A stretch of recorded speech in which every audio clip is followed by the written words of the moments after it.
Hello, and we are live. Hi, everyone. My name is Casey Pacheco, and I am the Home Care Administrator of Palms Home Care. And we welcome you to our Caregiver Support channel.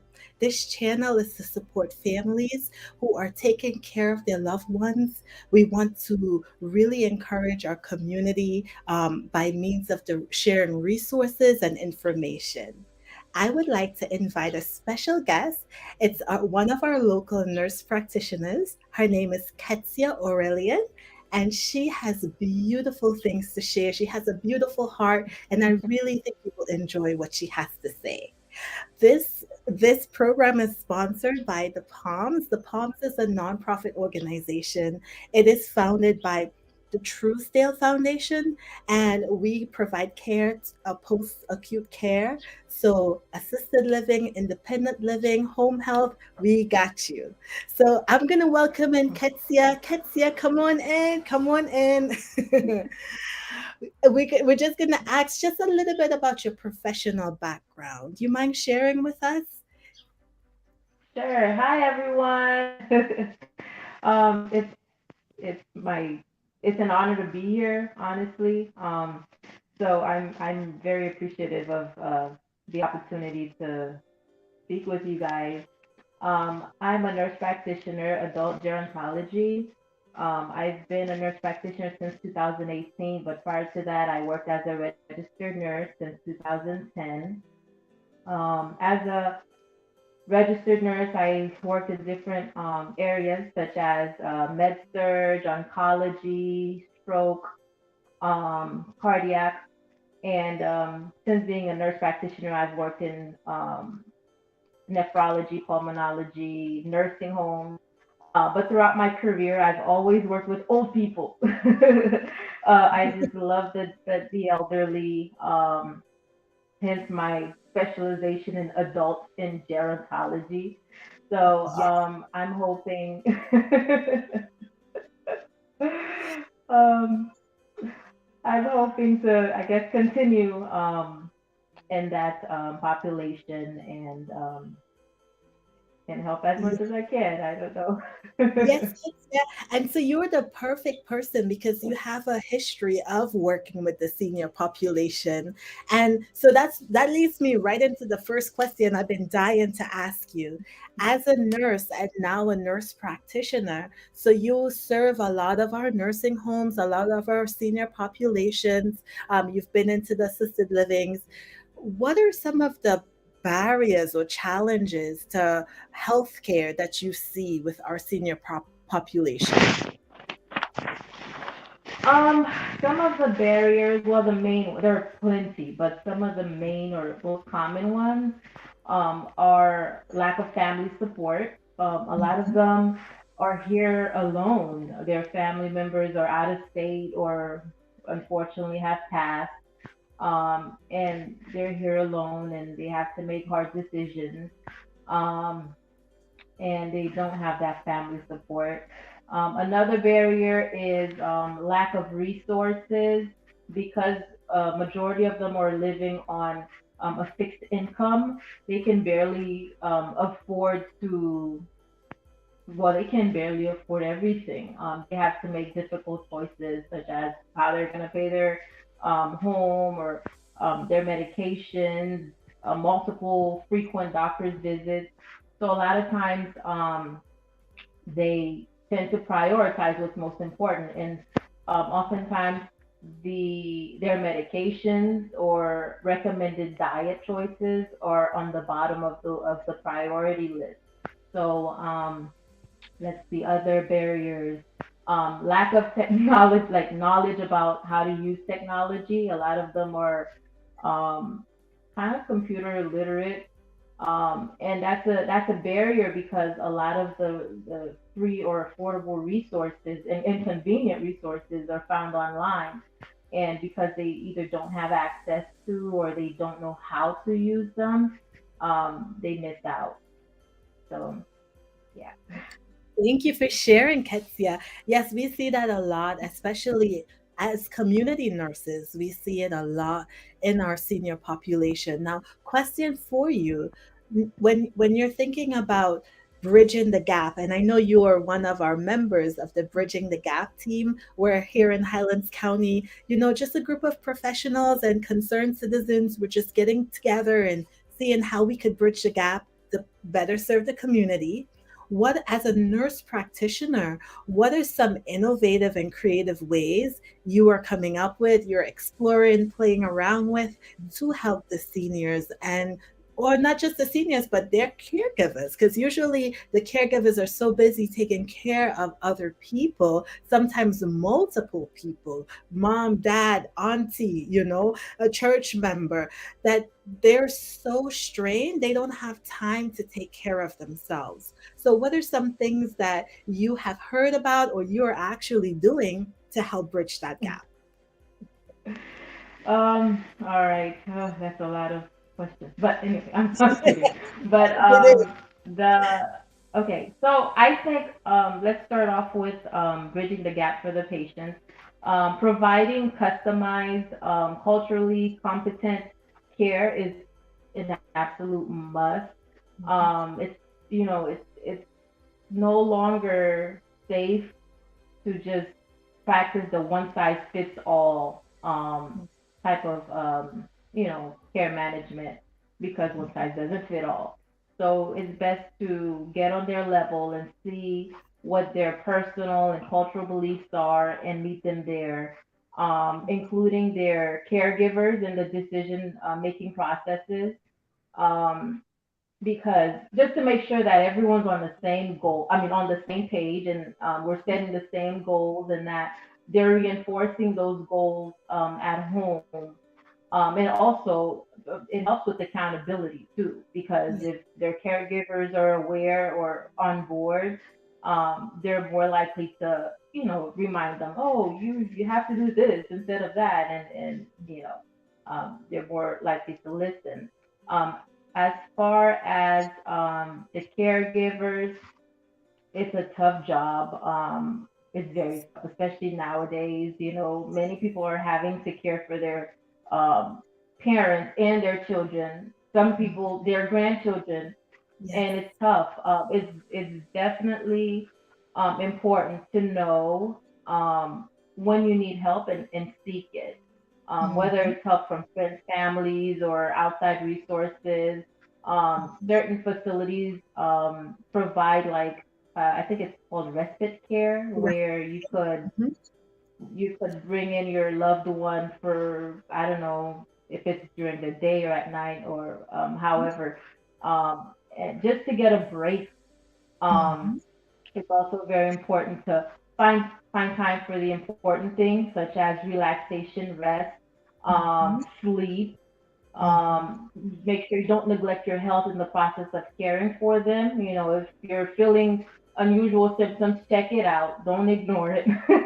I know in the healthcare world, we tend to do that a lot. I do that sometimes, but it's Mhm. very important that you don't ignore things because something small could become something bigger later and more costly if you don't address it right away.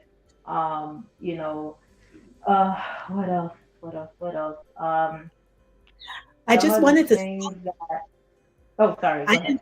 I didn't wanna I just wanted to I really like that you said even for us as caregivers, as nurses, CNAs, and, we're taking care of so many people, sometimes we ignore the little signals our body is giving us, and that can go from Absolutely.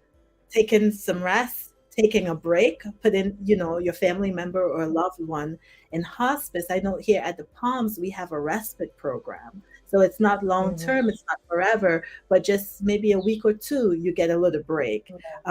So I Hmm. really just wanted to highlight what you're saying, because even as caregivers, as nurses, we have a hard time doing that. Hmm. Yes, very, especially as caregivers, it's very difficult because, I mean, most nurses, our hearts are in on our hands or our sleeves. I'm not sure if I'm saying this right. And we care. We naturally care and we naturally nurture others, and and a lot of times that comes at a cost of our own well-being and health.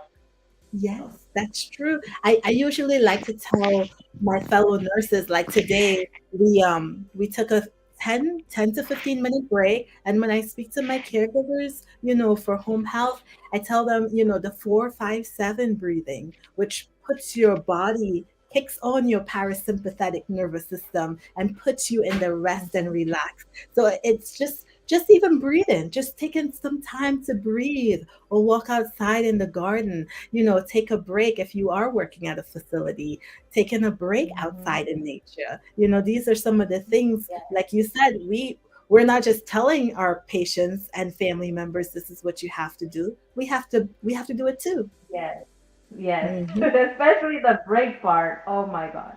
Because when I Yes. worked in the hospital doing bedside, we'd work 12, 13-hour shifts, and sometimes on a busy shift, Mhm. we just run, run, run, run, run, run, run, and we're not even thinking about breaks. Sometimes just a bathroom break takes like Yeah. hours before we Yeah. finally give into it. So Yeah. definitely And I important. thank you for sharing your authentic feedback, your honesty, because this is a time we have to say as nurses, we kind of dropped the ball because we weren't taking care of ourselves. We, that caregiver role strain, we weren't quick to educate because we know we were guilty ourselves. It's So we're true. It's changing the true. time. Yeah. Yes. We're changing that. I had another question prepared for you. I was Yes. wondering, um, are there any, so usually caregivers, they don't just spend a lot of their time, but they also spend a lot of their money taking care. And Mhm. when you think about money, usually people think like healthcare costs. But as a caregiver, I've been caregiving since I was like 15 years old. You spend Mhm. money on a lot of little things. And, if your loved one is, you, maybe you have an extra one person you're feeding, and, it takes a lot of time, so there's a Right. lot of little things that could eat up a Adds up. caregiver's budget. So my question for Mhm. you is, what if that caregiver does not have the resources to actually go to a doctor's visit, to afford to even pay for their own medications? They choose the one who is sicker. I know this is a long question, but what's out there? No, no, it's okay.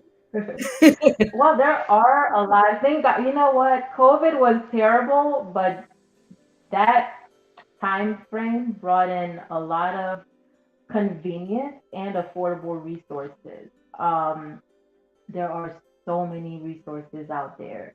Um, I know healthcare is expensive. It really is. A doctor's visit, 150, 200 easy, personal story.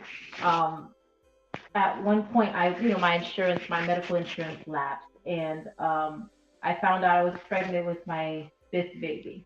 I know, five. And so at the beginning, before my new insurance would take effect in January, I was um, paying out of pocket for doctor's visits, for prenatal care, and one doctor, well, the doctor paid about, well, they had like a flat rate for people who were uninsured, and it was about 90 something dollars, which was okay. It's not the worst. And then once my insurance finally kicked in January, um, I had to see a high risk OB doctor because I was having some chest pains, and they wanted to make sure it was nothing serious.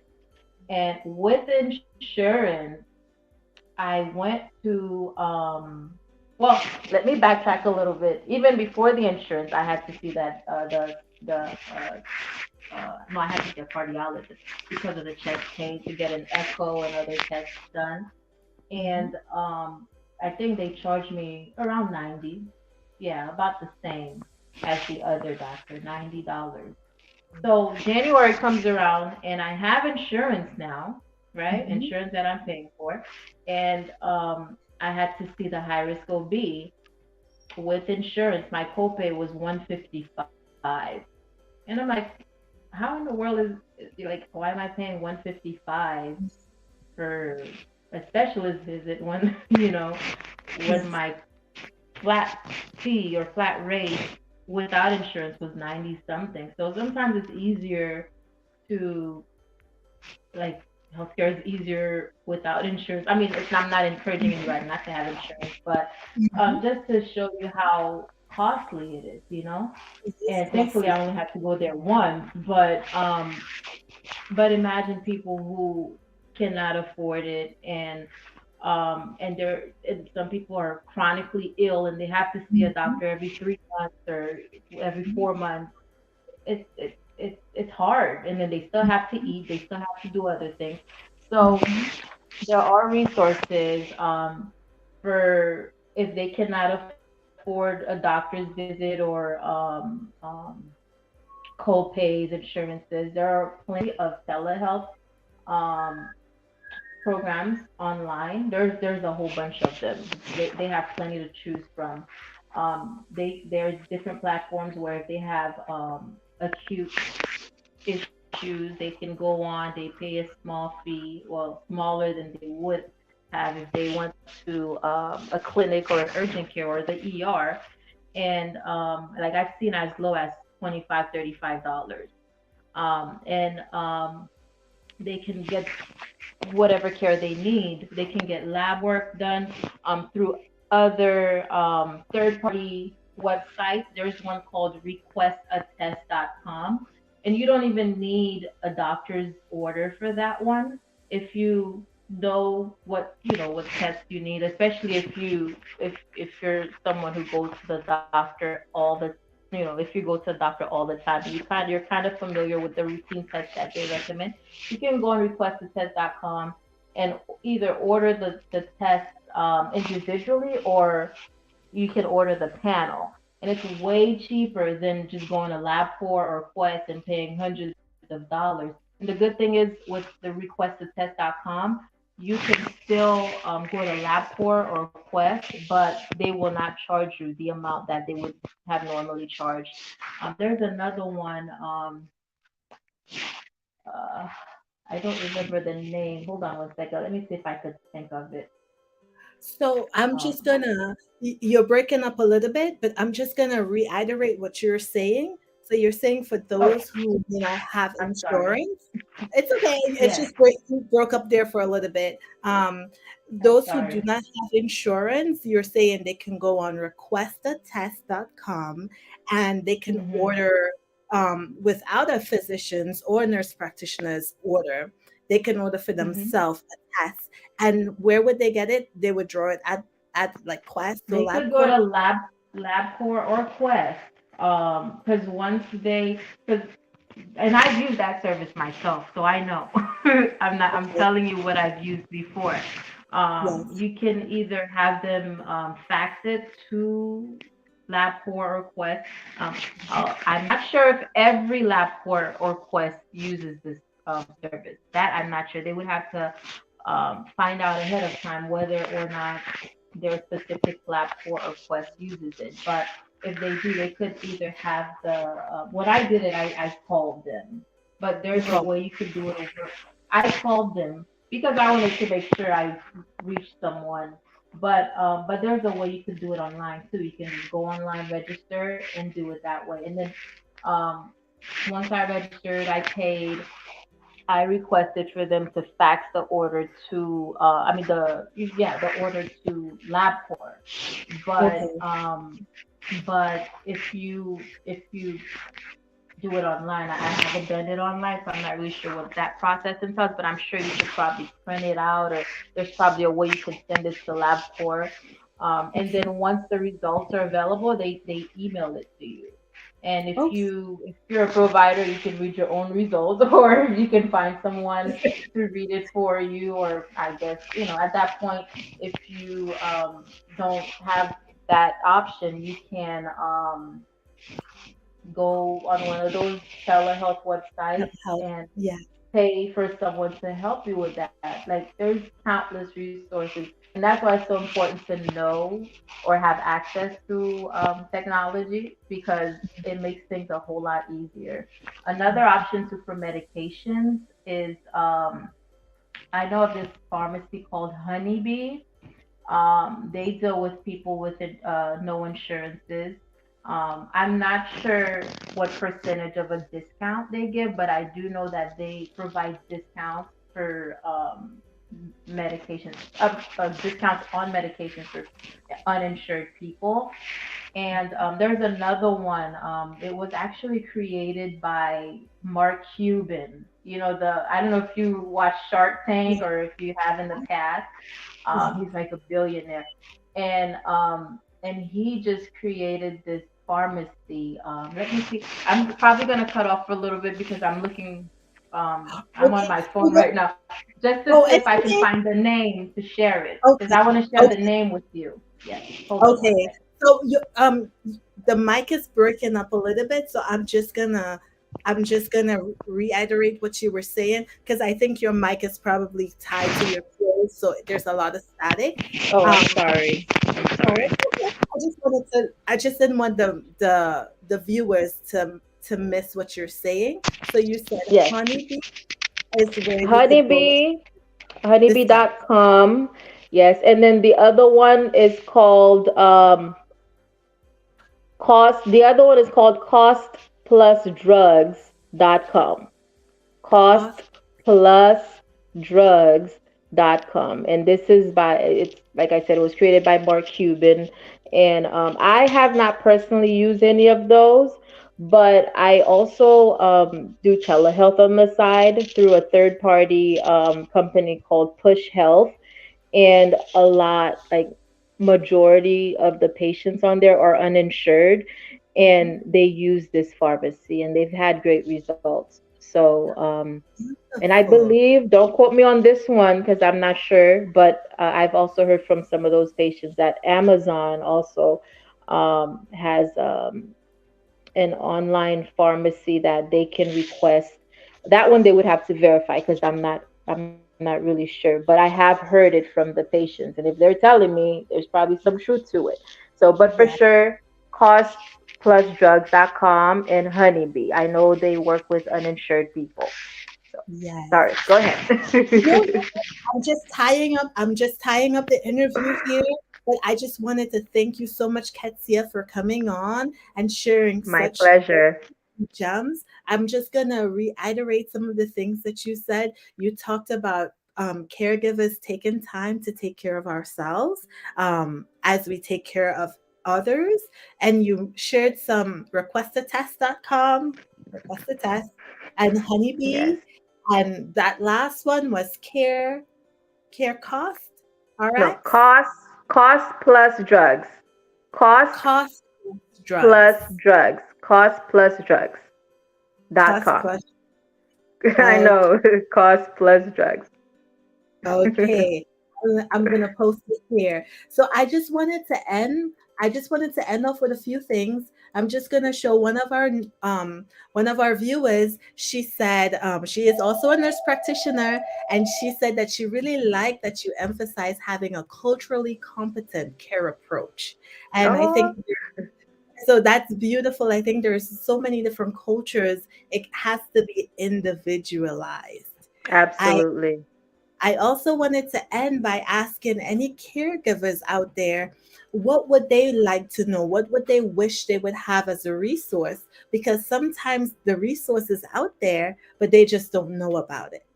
So if you're looking at this live or you're watching the replay, leave a comment and we will be sure to actually find the resource for you, create the resource, or actually just educate you where you can find that resource. Something else I wanted to leave.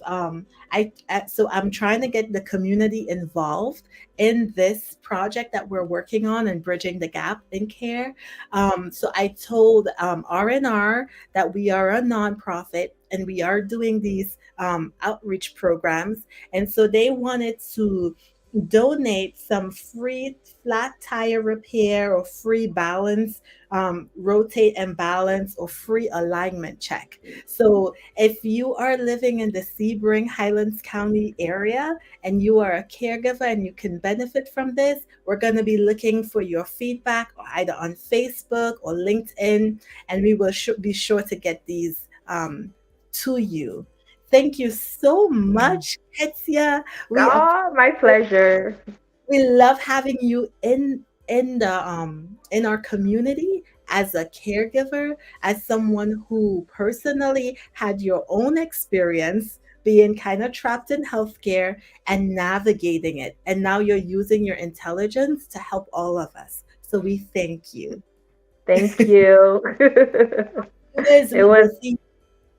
Go ahead, it Katia. was a pleasure. I was just gonna say it was a pleasure. I feel so honored to do this, honestly. Anytime. You can have me on anytime. Just let me know when. Thank you. Well, we know you have good stuff in the pipeline, so we'll have you back soon enough. And for Same. our viewers, we won't have a recording next week, but the following week. So every other week, we will have one of our community members come on and share. Thank you so much for joining, and we hope you have a beautiful day. Have a good one, guys.